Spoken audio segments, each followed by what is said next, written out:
O Tonho Robert mandou a última aqui, ó. Caio Fábio, por que Deus, que é amor, permite tanto sofrimento na Terra? E como saber qual o caminho certo para Deus? Jesus voltará logo? Bom, a primeira coisa é que os grandes sofrimentos na Terra não são de natureza espontaneamente natural e fenomenológica. Você vê as pessoas reclamando todo dia do tsunami, como se tivesse um tsunami por dia. Já tem o quê? 2 décadas o tsunami? Agora, o próprio tsunami, os tsunamis já acontecem no planeta geologicamente porque a Terra está viva. Se a Terra estivesse morta, não haveria tsunamis. E nós nos tornaríamos numa Marte sem vida nenhuma. Tsunami é pulsão de Gaia, é pulsão da Terra, mostrando que está viva. Placas tectônicas em movimento, é um coração pulsante. Agora, a gente está no caminho, né? Segunda coisa, você olha e vê e pergunta quais são as grandes catástrofes malignas do planeta. Elas tiveram a ver com o quê? Com os vulcões? São raridades. São sinal também de vitalidade planetária. Sem eles, nós nos extinguiríamos com uma rapidez extraordinariamente maior.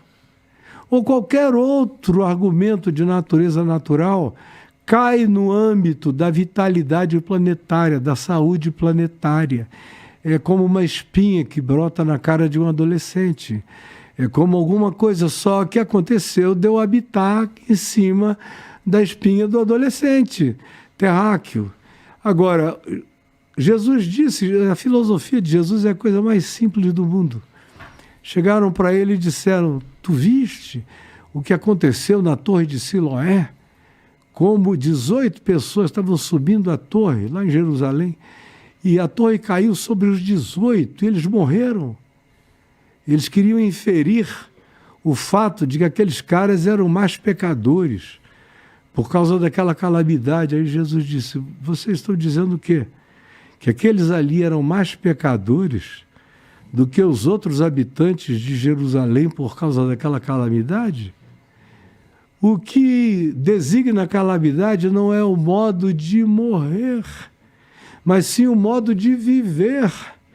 Vivam de maneira não calamitosa, porque a gente pode morrer de qualquer modo, seja na cama, em silêncio, seja num acidente como o meu filho de 22 anos, seja porque foi esbagaçado na rua, porque um fator físico mais poderoso do que o suporte do meu corpo passou em cima de mim, ou qualquer outra coisa. Nada disso é algo que carrega o mal divino.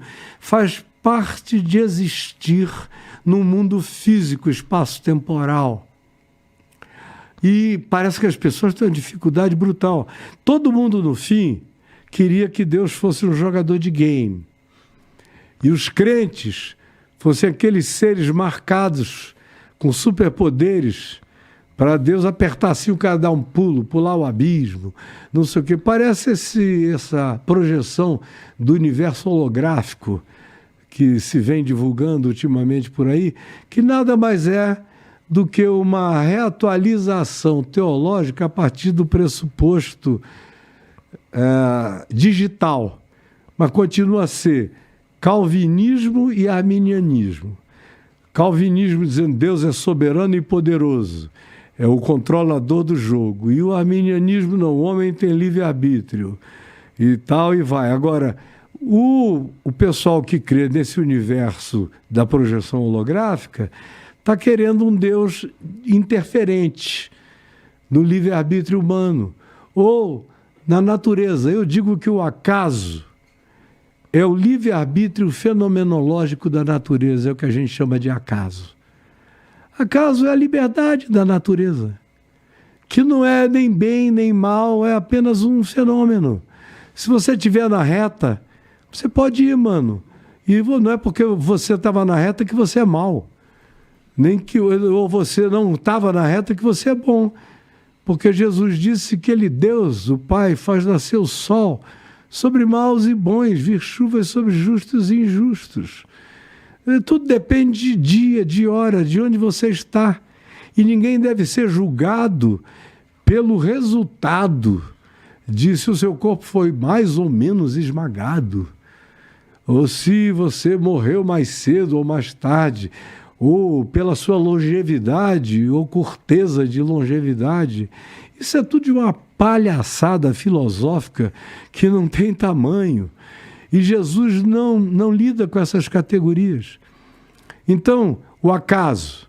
O acaso é a coisa mais linda do mundo, porque é a liberdade divina para os fenômenos da natureza, é a liberdade para a natureza continuar produzindo a vida. A vida é produzida no caos, nunca não foi. Sempre derivou-se do caos.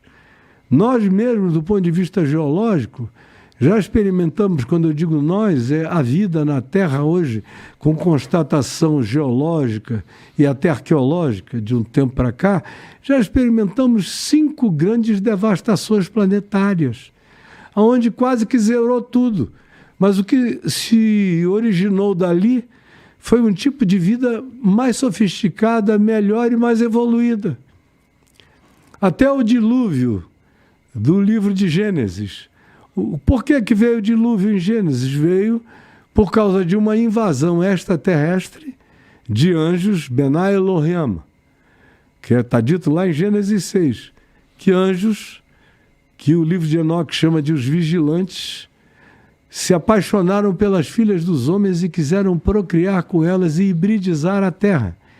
Faz sentido com 1.500 culturas do planeta dizem a mesma coisa. Você sabia? Não. 1.500.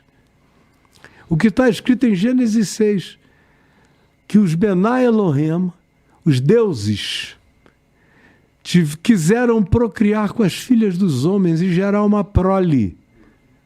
Aí é igualzinho à história grega, dos titãs, dos gigantes, das anomalias, dos seres híbridos, a ponto de que Flávio Josefos, historiador judeu, que pegou toda a história bíblica e escreveu para a compreensão greco-romana, diz lá, você acha, e quanto aos gigantes da antiguidade, ficais sabendo vós, ó gregos, que nada mais são do que aquilo que vós chamais de os deuses, os titãs, isso, aquilo, aquilo outro. A mesma coisa você encontra na América Latina inteira, você encontra na mitologia dos índios norte-americanos, você encontra na China, na Índia.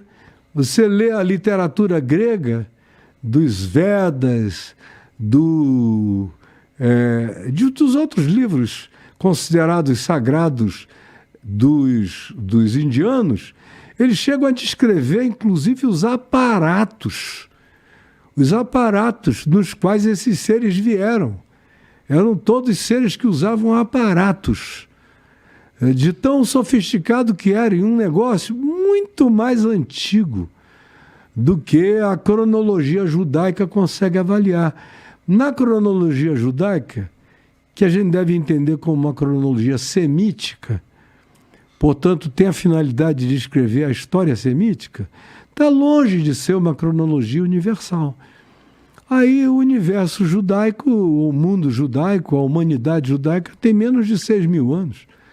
Agora você vai à Turquia, a Göbekli Tepe, lá na Turquia, tem 15, 20 mil anos, uma estrutura mais perfeita em cortes de pedra do que Stonehenge, do que tudo, do que as pirâmides, do que a Esfinge. A Esfinge hoje já se está datando a Esfinge como muito anterior ao que se pensava, porque a erosão dela é toda aquática, não foi feita por areia e vento, mas por água, pelo grande dilúvio. Há uma quantidade enorme de coisas sendo descobertas, empurrando as origens humanas para tempos imemoriais. O próprio fato de que os Homo sapiens sapiens, hoje a gente sabe, conviveram com outros humanoides aqui no planeta. Nós não fomos os únicos exclusivos, nós somos os que sobreviveram. E nós temos DNA neandertal entre nós também. E nós só estávamos no lugar certo, na hora certa, sobrevivemos a alguns cataclismos que eles não sobreviveram. Desenvolvemos alguns instrumentais que eles não desenvolveram.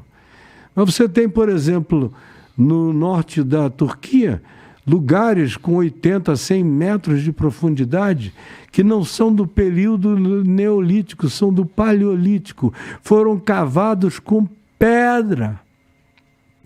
Cidades para 25 mil pessoas que se refugiaram ali em eras do gelo e sobreviveram com uma expertise de tecnologia extraordinária, sem sofrer nada do que se poderia sofrer. Hoje em dia seria uma devastação. Eles tiveram cabeça e tecnologia para essa sobrevivência. Então, mas um dia eu venho aqui para a gente conversar sobre esses assuntos que eu acho extraordinários. Legal, cara. A partir dos quais a história humana tem que ser toda recontada.